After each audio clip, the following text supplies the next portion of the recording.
All right, welcome back for round 2. So this will be very, very quick, I think. We're going to finish up exceptions, and then it's time for you to study for the midterm. So we know how to throw our own now. We know that an exception is just a value. It's a value of any type. Let me tell you about the last thing, the last piece of the puzzle that makes it all beautiful. So exceptions, they're super powerful because you can catch them anywhere. And the reason you can catch them anywhere is because you're building up a chain of exception handlers.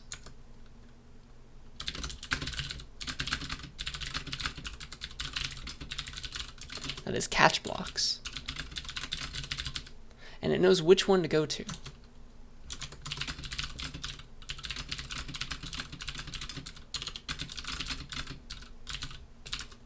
It's always the closest one.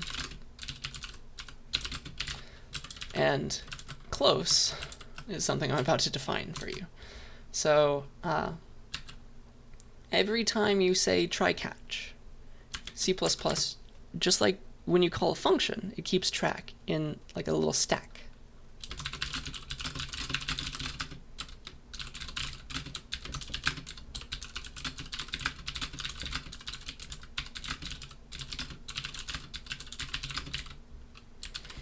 All right, so that it knows where to go when something goes wrong.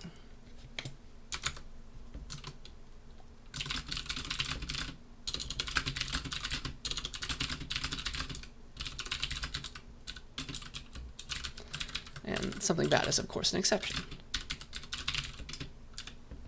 Okay, so I have made a silly program, and it's got 3 functions, and we're calling foo from main. So down here in main, we try to call foo, and then we catch a runtime error. And here it says caught runtime error, and it just prints out it's what. All right, so foo tries to call bar. It catches an int, and it says, okay, I caught an int if I did that. Bar tries to call baz. It can catch a string, and it knows when it caught it. Tries to handle that. And then baz, well, originally right now we're going to have it throw a runtime error. So baz is going to try to throw a runtime error, which is immediately going to fail, and it'll catch that and say what it caught. So here is what it'll look like in the stack when you run the program. So you have your main. This is the normal stack. Main calls foo, who tries to call bar, and it will. And bar tries to call baz, and baz tries to do something silly like throw an exception. Now, on another plane, you have an exception stack. So main's the first thing that gets executed, so C++ sees main's try catch block first.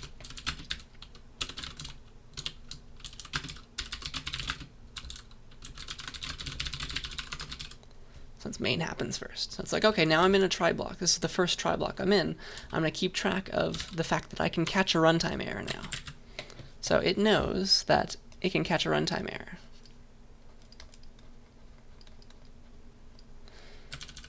Maybe let me make this larger and just write out. Let's use green for extra effect. It's a separate place, separate kind of stack. This is main. It's saying, I know how to catch. To catch, that is a W, that is an O, a runtime error. Okay, so that's main saying that.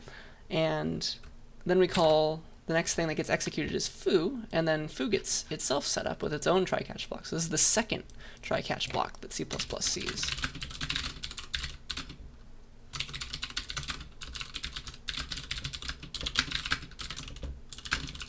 Just based on the way the program's being executed. So it knows that, okay, while I try to call bar, I know that I can catch an int now. I know how to do that. Okay, so this is foo. Foo says it knows how to catch an int. Okay? Bar says it knows how to catch a string. Yeah.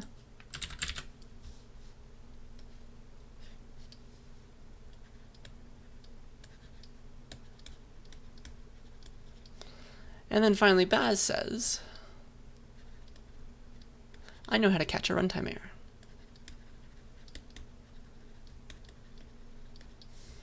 And notice we have two places that know how to catch a runtime error. C++ will always go to the closest one. This one's the closest. So inside of Baz, we're going to hit this catch block for this runtime error exception. Okay, so it'll never go down here because that's duplication. Okay, it'll look down its stack and it'll go to the first one that knows how to handle the thing that just got thrown. Okay.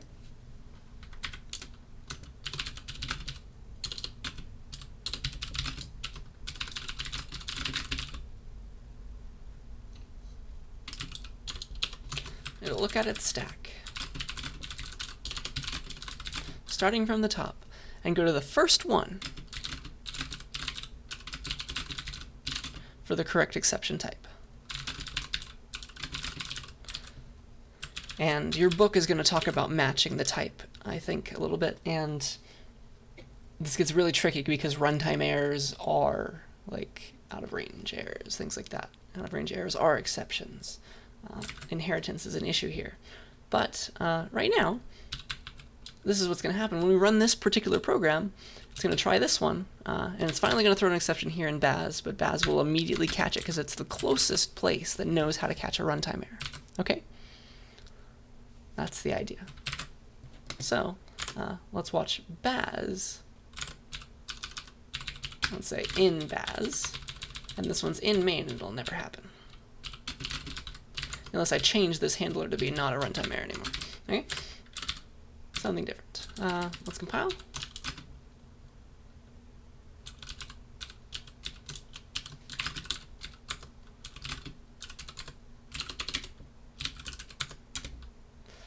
So we caught a runtime error in Baz. It was the closest one. Even though main knew how to catch a runtime error, we went to the closest one based on our exception handler stack. Okay? So now, you know who's going to catch things if I throw a string or an int. Those ones are going straight to those places. So let me instead throw a string. And I'll also throw an int later.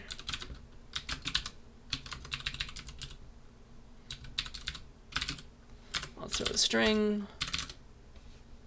And it's going to be caught by bar.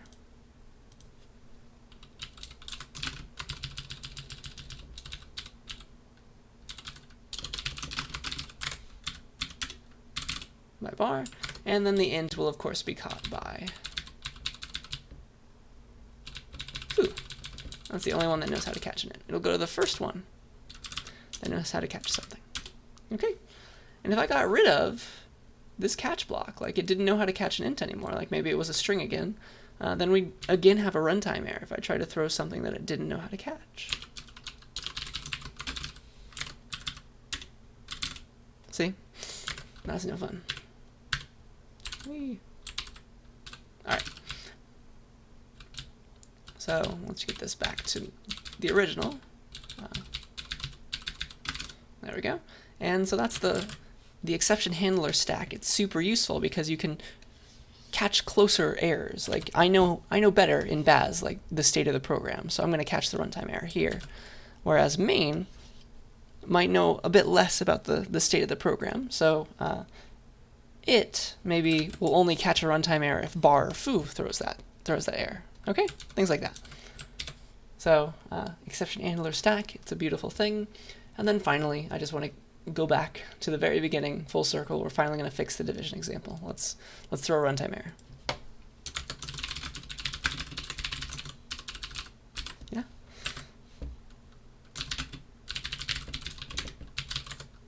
So this is going to be int divide, int x, int y,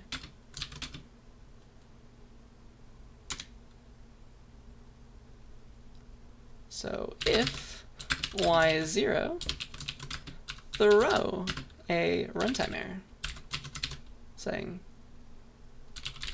divide by 0. We don't like that. And otherwise, just do x divided by y. Notice that I don't have to return anything in this case.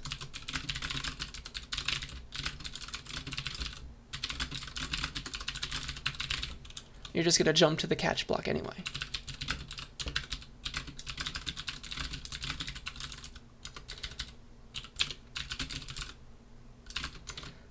Alright, so it'll be like, try to, divide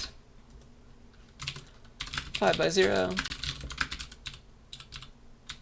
catch, no, I have to include standard except, sorry, catch a runtime error,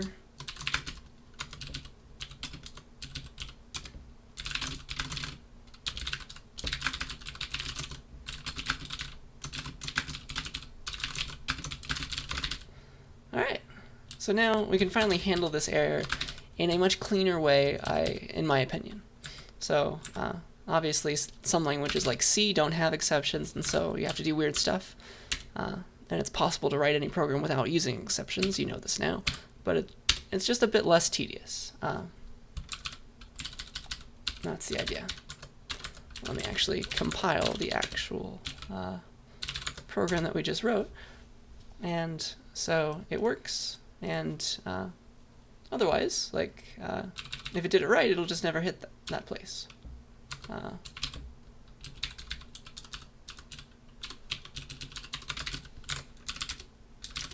Okay, otherwise it'll just work. You don't have to return a weird number. You can just throw out a runtime error exception. Okay?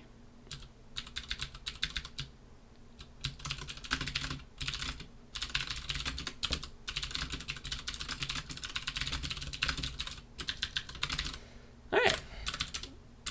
Beautiful. That's all I got for you. So those are exceptions. Not too bad, I hope. That brings us to our exercises, and then let's get you out to study. So really, there's one exercise that you can repeat as often as you want. So I really encourage you to, like, think in this exception way now. So think about what things could have gone wrong in all the programs that we've written so far in class, maybe in your labs, in the examples that I've given in the code for class, especially those recursive functions, because remember, if you call, like,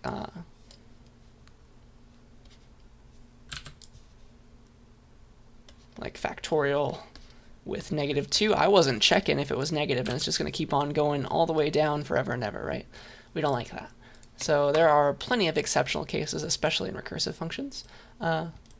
Maybe you can add exception checking now. So exceptions are super nice because they allow you to, like, think about, they force you to think about what could go wrong.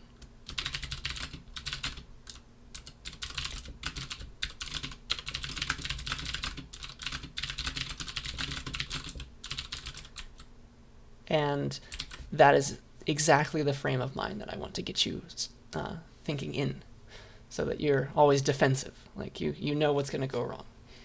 You have an idea of it, at least. So yeah, that's where I want to leave you with this super short lecture, so you can go and watch the review video for your midterm too. So good luck on that, and I will see you on the other side.